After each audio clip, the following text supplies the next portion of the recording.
Welcome. My name is Kate Harmon, and I'm the Director of Cross-Campus Engagement for the Lundquist Center for Entrepreneurship.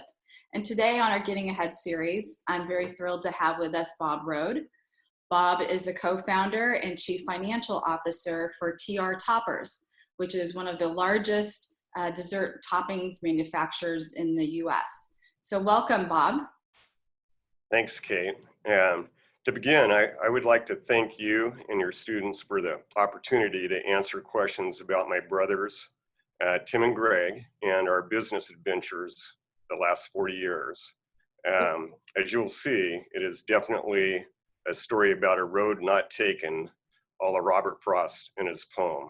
It's an amazing story that you all have. So let's start off by having you share a little bit about your background, where you grew up, your college years at UO.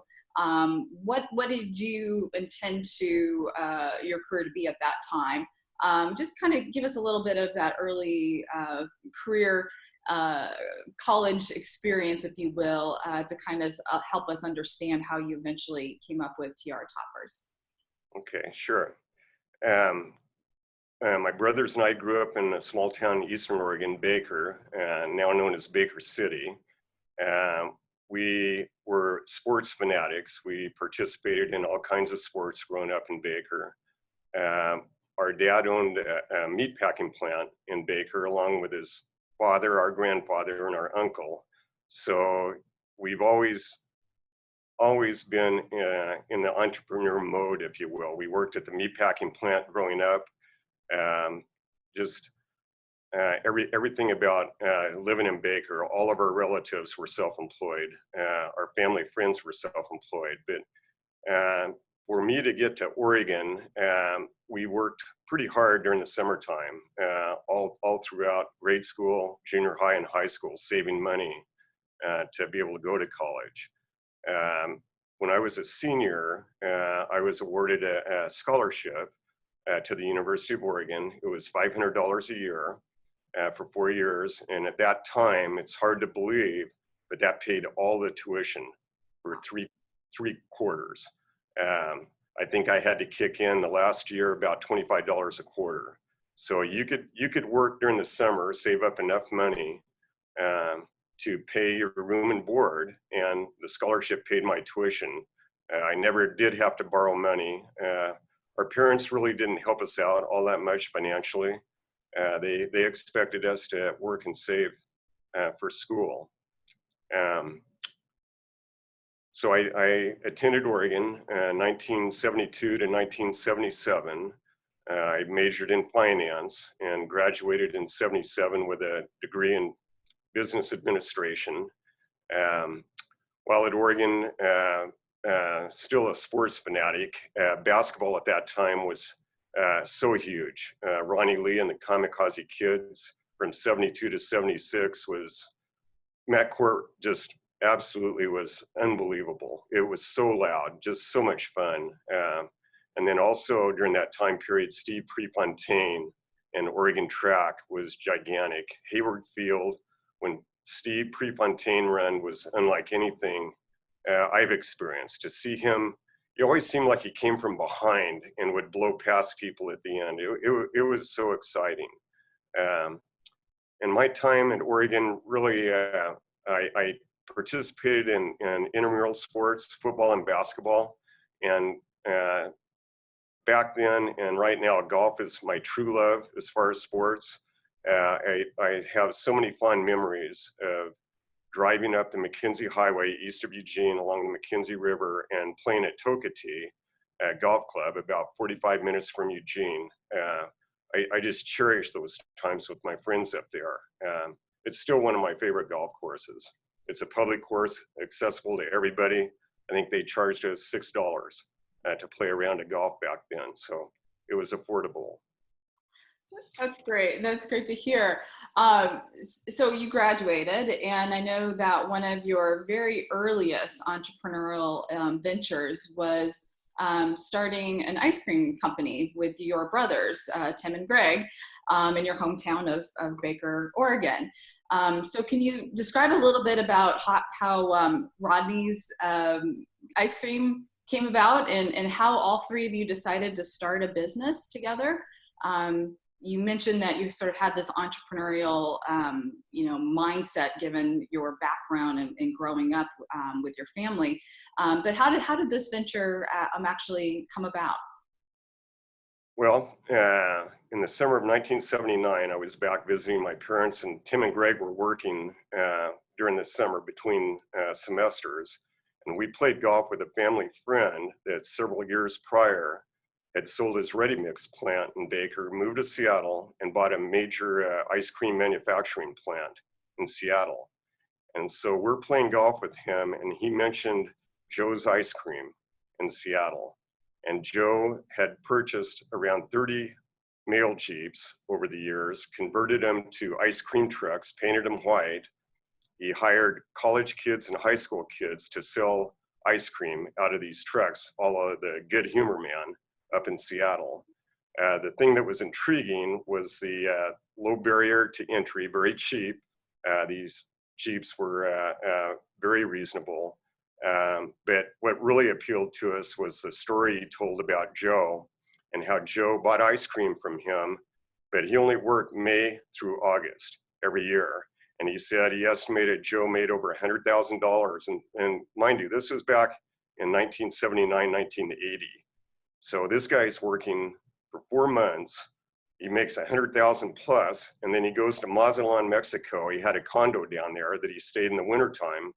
And to hear that story when you're 21 to 25 and you're thinking about getting into business, it was really exciting for us. We planned all next winter. My brothers came back. We purchased 2 mail Jeeps in Baker. We painted them white, and Tim and Greg that summer sold ice cream out of the mail Jeeps.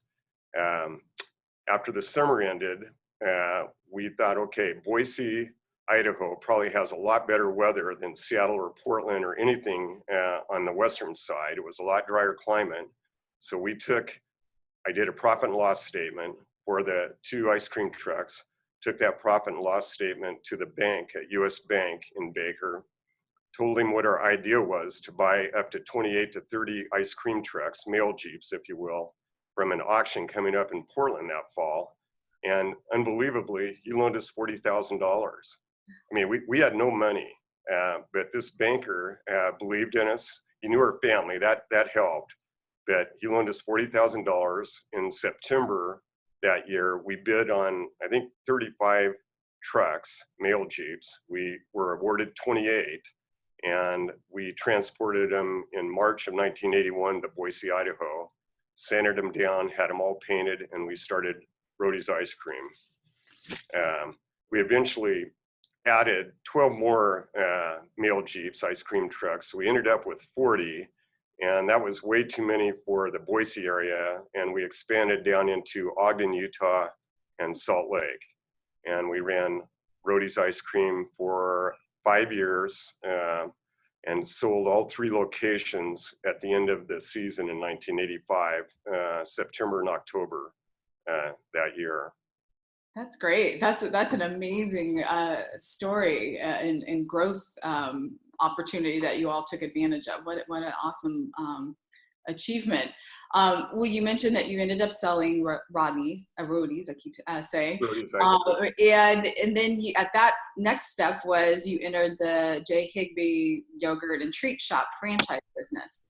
And you started running franchises in both Utah and Colorado.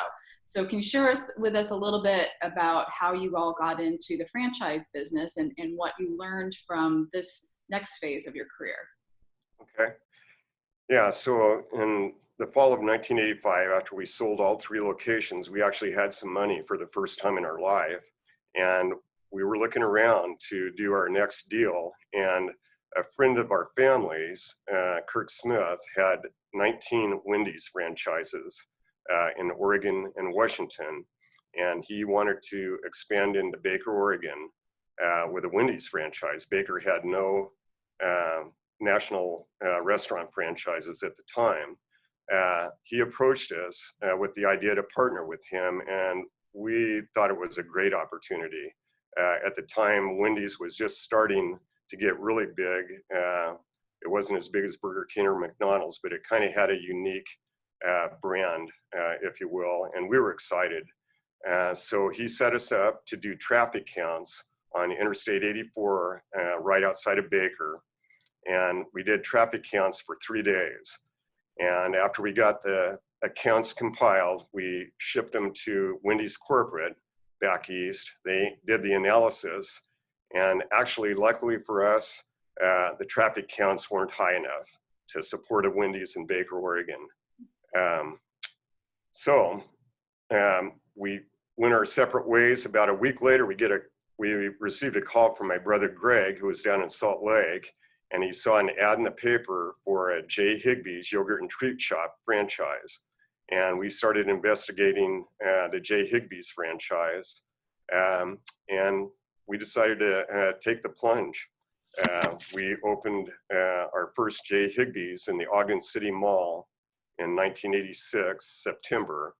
Our brother Tim was a manager and ran that store. And we opened 3 more J. Higbee's in Colorado after that, and ran them for the next 5 to 6 years.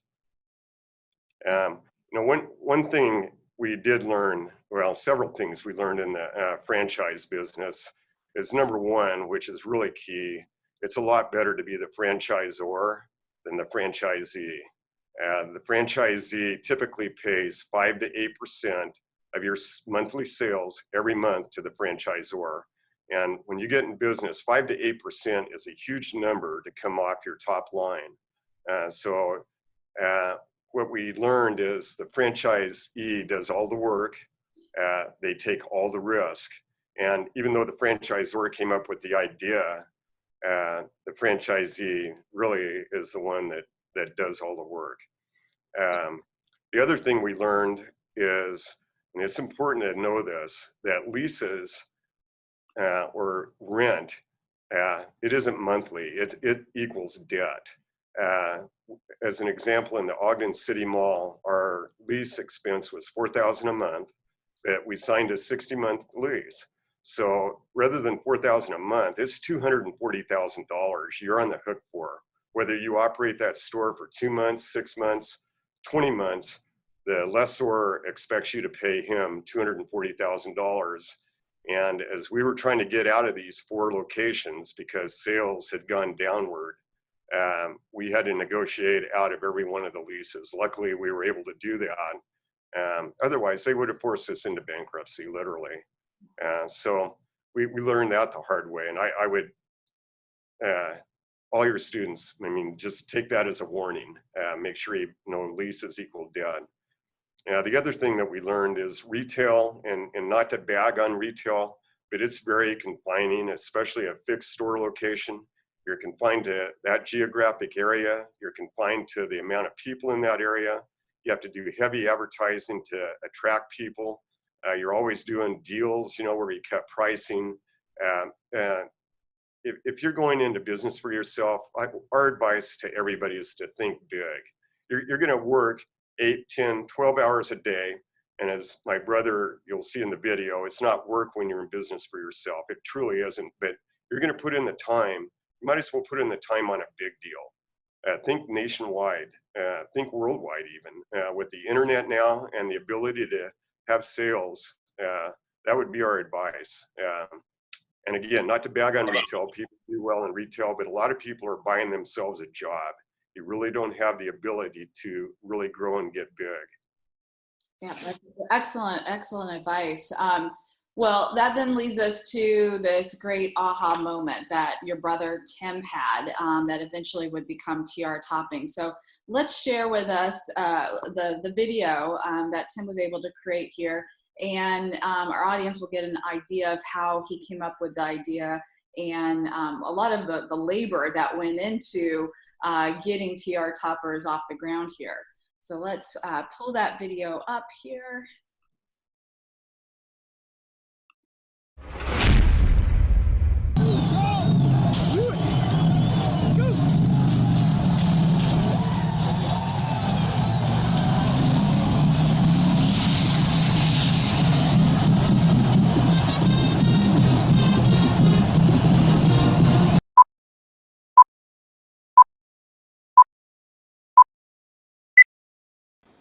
Hello, all you Duck fans. My brother Bob, I'm Tim Rode. My brother Bob asked me to put this together for your class.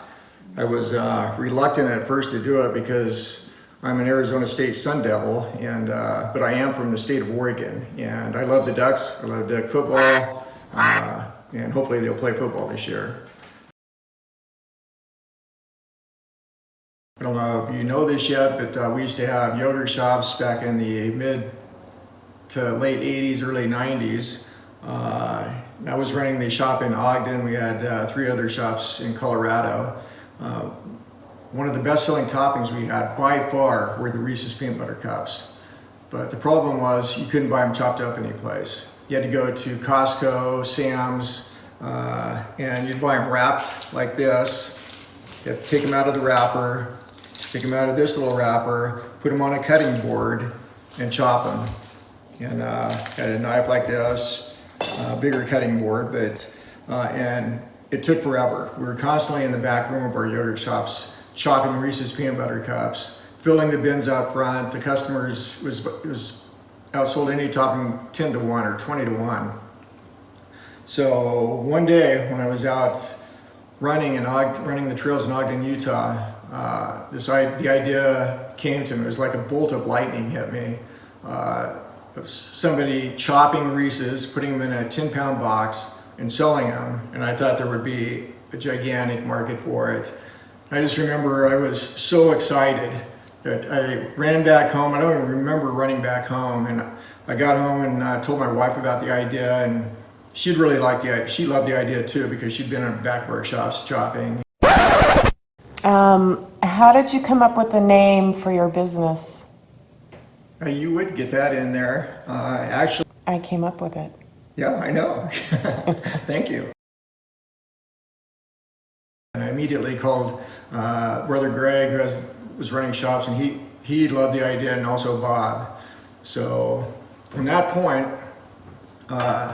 went through a period where I was kind of struggling getting started. It just seemed like it was too hard, too much work. I was worried about the regulations, with the labeling laws, and I was just making excuses. Making all kinds of excuses not to start. So one day I just started chopping. I just made up my mind, just gonna chop. And so I remember the day, it was like 100 degrees in Ogden, and my wife helped me. We were in the back of an old warehouse in Ogden because there was no air conditioning, and we chopped 37 10-pound cases. That's 370 pounds for the whole day. And we were hot, we were tired, and I remember going back home that night thinking, there's no way we can do this. This is just way too hard. And I called my brother Greg, who was in Pueblo, about 400 miles away. And I said, this is just too hard. I don't think I can do it. And he goes, I remember these words vividly. He goes, you have to. I'm going, yeah. You're 400 miles away, that's easy for you to say. But deep down, I knew he was right. I knew it was our only option for a new business. It was our only out. The yogurt shops were going downhill. We had to come up with something. So my wife we just had a baby. She was working for Nordstrom's at the time. And so she couldn't help me, so I hired another employee. And we started chopping. And we'd spend 8 to 10 hours a day. Our goal was to do 100 cases a day, 100 10-pound cases, and that's 1,000 pounds. And to put it in perspective, we do on just one of our lines now, we can do up to 140,000 pounds in a day. So that's 140 times just from one production room. We have 3 production rooms now, 140 times what we were doing in a day. But I did that for 2 years, and our first customer was Southwest Traders out of Southern California, who was supplying us with all of our toppings. And I called the buyer, told her about the idea, and I knew there had to be a market because everybody else had to be struggling with this problem. And she said she would try it. So we chopped 250 cases. That was 2 pallets of product, shipped it down to LA, Southwest Traders, and I remember about a week and a half later, she called me up and she said, you have the hottest thing going. This is the hottest topping we have. And, you know, I was just so excited then. I knew that we were onto something. I always knew that we were, but this just confirmed it. And then we, you know, the rest is kind of history. We got into, you know, chopping Snickers, chopping M&Ms, and other things, and Butterfinger, and that's the start of our business. And I've got I'll show you how I did it. We received them from Hershey in a 20-pound case, or 4 or 5 pound bags. Come in a bag like this. This bag, my wife actually got into it, so there's not as many Reese's. There's about 5 pounds in here. But I dump them out on a cutting board, put them in, I'm an engineer. I graduated in engineering. I'm not really an engineer. I'm a horrible engineer, but I learned about matrices in college. And so I put them in a 4x4 matrix, stacked them too high, and then I would cut them this way. I had a much bigger knife, much bigger cutting board, and it was a lot easier than what I'm doing right now. Brings back some bad memories. And then I would go this way. And this knife is terrible. So this is a mess, but you'll get the idea. This is probably like 2 pounds, and we do 1,000 pounds a day. But I would get a perfect chop, as you can see. This is a great chop. So did that for 2 years. Then we got chopping equipment, dicing equipment. Like I said before, it never felt like work. Being an entrepreneur, if you're in business for yourself and if it seems like work, you either pick the wrong business or you're not really an entrepreneur, because even to this day, it's never felt like work. We used to work 16-hour days, and it just wasn't work. And then the other thing I mentioned before, you have to start. I mean, you can make all kinds of excuses, but if you have an idea and you're passionate about it, you think it's the next greatest thing, you have to start. You have to be fully committed. You have to be all in. It can't just be halfway. I might start this might work. You have to be all in. I do want to mention the time that when I first got out of college, did graduate in engineering, worked for an aerospace company, McDonnell Douglas, in Long Beach, California for 6 months. Luckily, they had a big layoff of engineers, and I was one of the ones laid off, and I was very happy. That's one of the happiest days of my life. But I remember I started, this is back in the early 80s, started at $25,000 a year, and I sat across the aisle from a guy that had been there 20 years. And he was making $20,000 more than I was. And I could just see myself moving one aisle over, one desk over, and I'm making $20,000 more in 20 years. And my life flashed before my eyes. I didn't want to know what I was going to be making in 20 years. I wanted a life without limits. And so you might ask, how much can you make as an entrepreneur? And I'll tell you, I don't know. And that should be very, very exciting to all of you guys, because to be able to create your destiny in life and to not know what you're going to make, just have unlimited income. That's why Bob, Greg, and that's why we're excited every single day when we go to work, because we can make anything we want, and you can too. I just hope you all have a chance to be able to do this, live a life without limits, create your own destiny. And I'll end it by saying, go Devils and go Ducks. All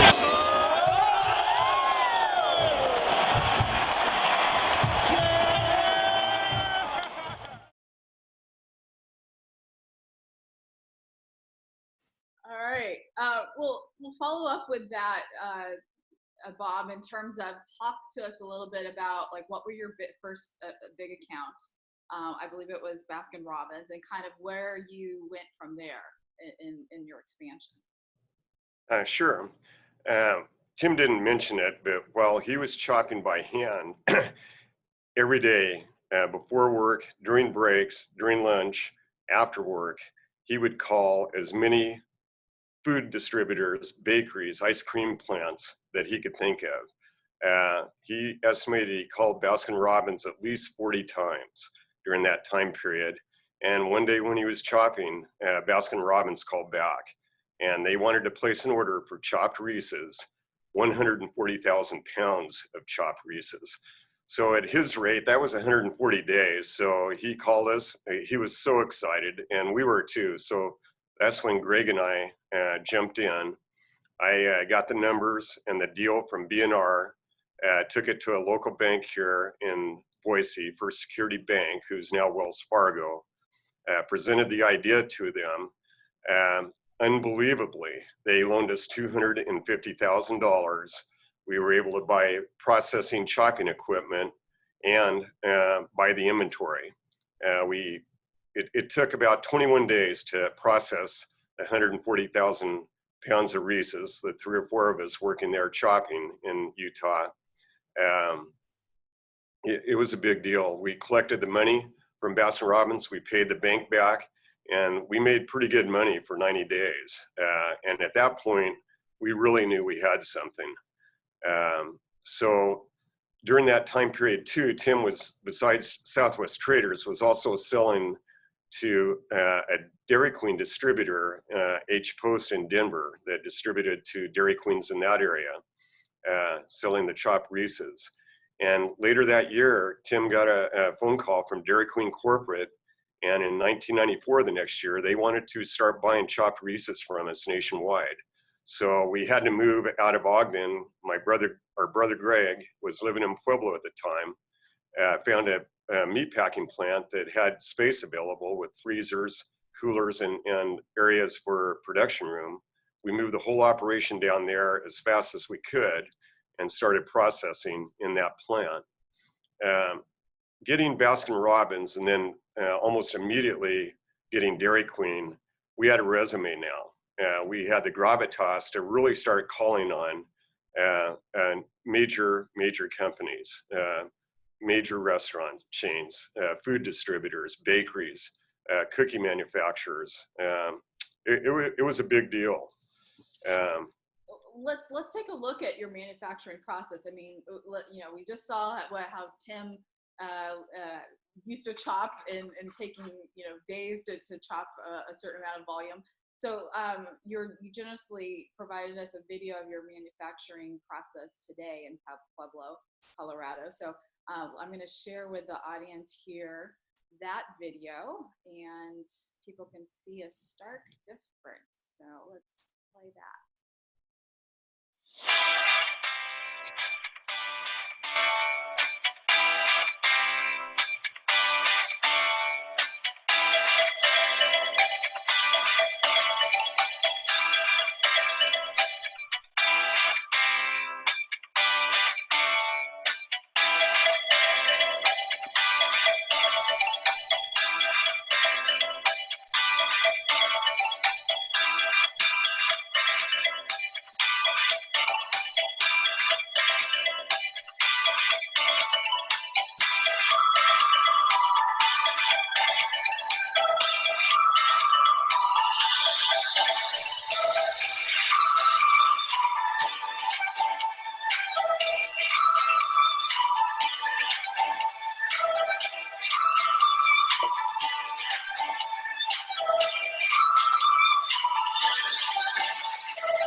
was awesome. Great video.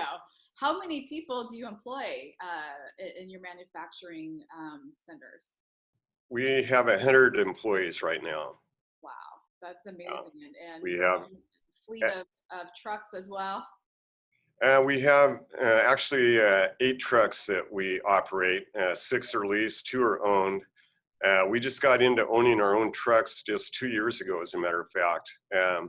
All the other trucks that leave our plant every Friday and Saturday are LTO type carriers, common carrier. We never really thought we wanted to get into the trucking business, but we started looking at the numbers, and the numbers make sense. We actually are making more money now on every one of those trucks that we own. So that'll be one area we probably add to that. We hired a freight coordinator, logistics person that has been one of our best hires. He's just super. That's great. I know that you've also been served, really global accounts such as McDonald's for their McFlurry at one point. You also Sonic Drive-In is a client. Dryer's Ice Cream. As you continue to expand the business, what kind of things are you seeing in terms of toppings, in terms of innovations that on the topping side? How do you all think about toppings? I know right now you have like over, I think, 200 different topping varieties for offer. So how do you all sort of innovate within the toppings industry? Yeah, that's a good question. We do have over 200 candies and cookies that we sell, but every single one of those are customer demand driven. We do not ever bring in a candy or cookie and try to sell it. It's all based on customer demand. As an example, last year, McDonald's came to us. They're doing a worldwide program, including a McFlurry that they came up with called Stroopwafel. Well, Stroopwafels are made in Holland, in Amsterdam. They came to us, they sourced the product to us. We priced it, gave them a price, and last year, the month of May and June, we had processed right around $4 million worth of Stroopwafel for just McDonald's in that time period. But that's an example. Dairy Queen does the same thing. This month, the blizzard of the month is frosted animal cookies, which we do carry, but it's not a big seller. Some of the yogurt shops buy that product from us.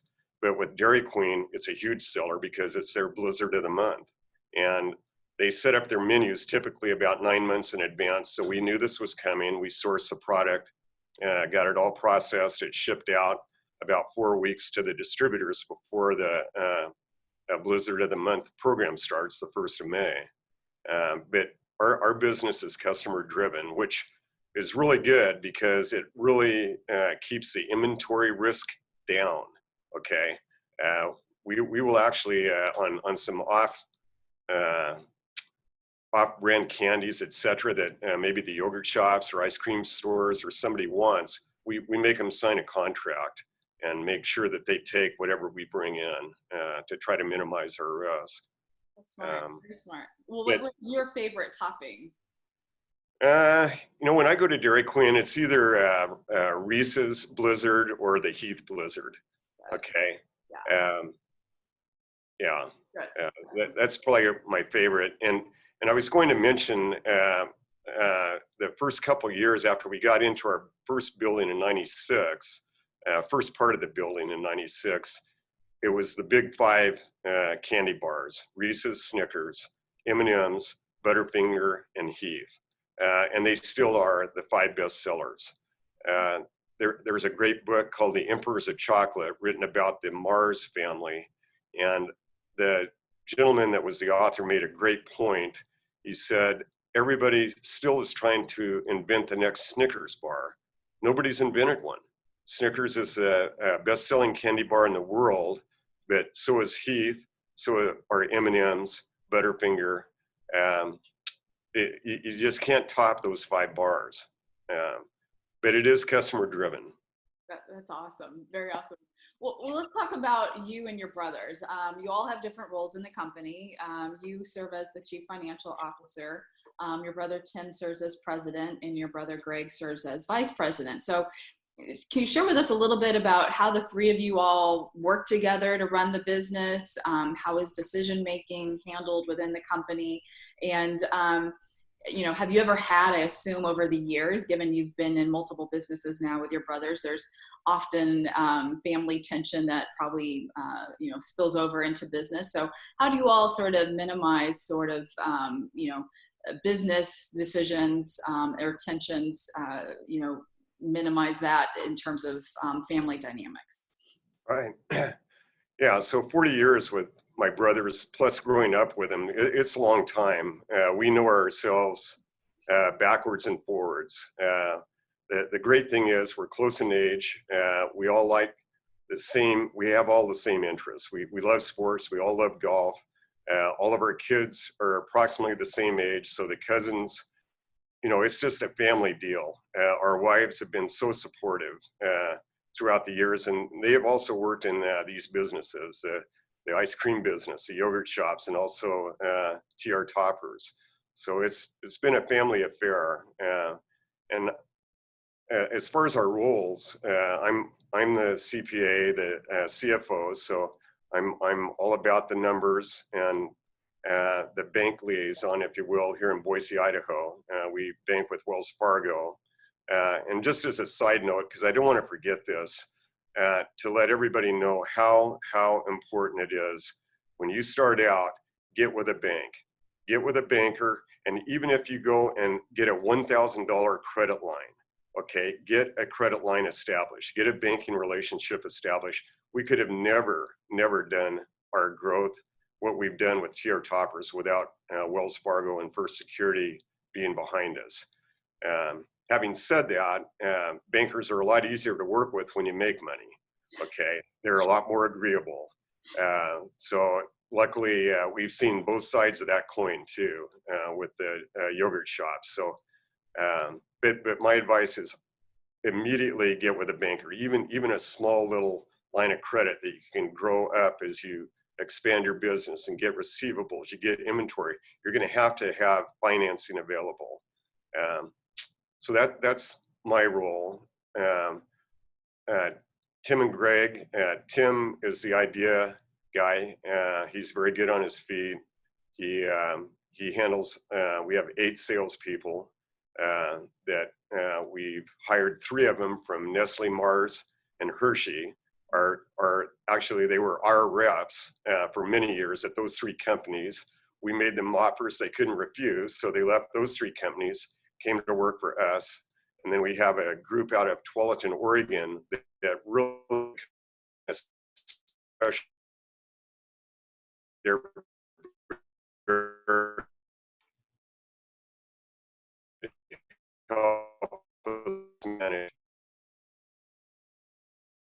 Hey, Bob.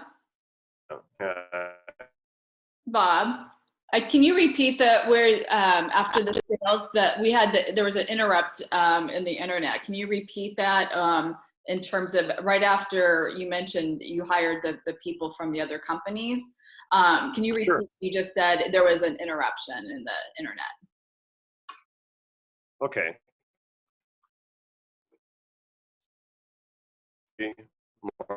Mars and Hershey, who were our sales rep at the time over the years, and we made them offers they couldn't refuse. It's been a great relationship to have them be our go-between with these big companies. And then we have 5 others that are in a group that mainly focus on the yogurt and treat shops, the ice cream shops, and they rep some big companies too. They brought us deals with Taco Bell, Pizza Hut, Yum Brands, some really big deals that have come our way because of these guys. So it's been a great ride with them. Did I mention Tim? He manages the 8 salespeople. He's the idea guy. Greg does the logistics, the freight, the building, the equipment. He kind of oversees that. He's very, very good. Just kind of seeing through the fog of business, very calm. He doesn't get rattled. We can have some deals come up that we get on the phone and we're rattled, and he's very calm. Our relationship over the years, I would say 95% of the time, we hear of a problem during the day, and business is about solving problems, making the best decisions you can and moving on. I would say 95% of the time, we have a sixth sense of the three of us, we know what the answer is, and we discuss it on the phone, and 5 minutes later, we've made the decision. The other 5% of the time, we can get vocal. There's some yelling going on once in a while, but nobody really stays mad or more than 2 or 3 minutes. And after that, we're talking about planning our next golf trip or our next vacation with the families. It just is like water on a rock. It just goes away, which is harder to do, I think, if you're not a relative.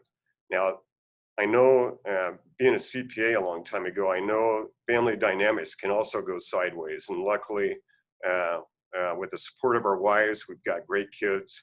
I love being in business with my brothers. And it's just been a great ride. That's great, and certainly you have the proof of all the success you have been able to build with your brothers.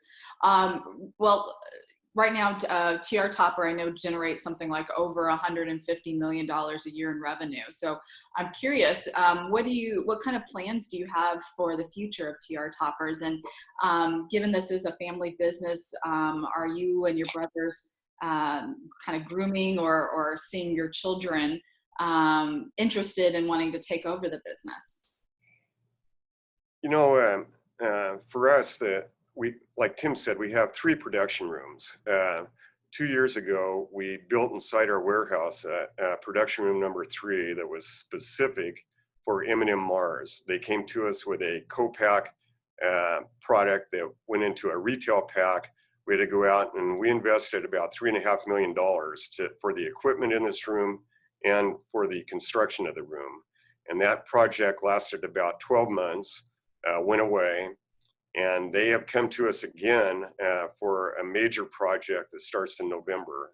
It's another retail pack project, blending M&Ms and peanut M&Ms together in a variety of flavors and pack sizes that we will begin in November. It's estimated to be 50 million packets that will go nationwide into the stores next year, 2021. But we'll start on that in November to build up their inventory. That project is estimated to last about 18 months, and hopefully it'll last longer, but we're just estimating 50 million in 18 months is what it will take. That room will run 5 days a week, 2 8-hour shifts, 16 hours a day to produce that much product. One thing that has happened with the COVID-19, we've seen that obviously the yogurt shop, ice cream store sales just plummet. And the problem with the yogurt shops, just like restaurants, they're inside dining for the most part. So that's kind of tipped that whole avenue of customer on its head, if you will, and hopefully that's going to come back. They're going to figure it out, like a lot of restaurants you're seeing right now, trying to open up and figure it out. I think they have a little bit easier model to figure out than actual dining restaurants, but we'll see. But the flip side to that is 40% of our sales are to Dairy Queen and Sonic. And Dairy Queen and Sonic, the last 6 to 8 weeks, Sonic in particular, their sales are 30% above last year because it's all outside. Dairy Queen does have inside, but their sales are also up with the drive-throughs. So I think in the future you're going to see less inside dining and more drive-through. My wife and I have made it a point to try to support the restaurants in Boise by going by a couple times a week or 3 times a week and just order takeout. And I think you're going to see that more and more. So we kind of see that as a future. That's great. And do you think your children will take over the business, or do you potentially see, you all selling the business to someone else? I think the latter. Right now, the kids are still pretty young. We just had my daughter and one of the nephews just recently graduated from Oregon 2 years ago. I have a niece, Carly, that's a freshman right now at the University of Oregon, homeschooling now on the internet, trying to get through that. She's not happy about it. Three nephews that have graduated, but they're all in their 20s. Our feeling is we want all these guys to get out on their own and experience the real world, if you will, for a while. And really, unless while they're out there, they win the lottery, I doubt if they're going to have enough money to buy us out. So we probably, at some point in time, will actually sell the business. That makes sense.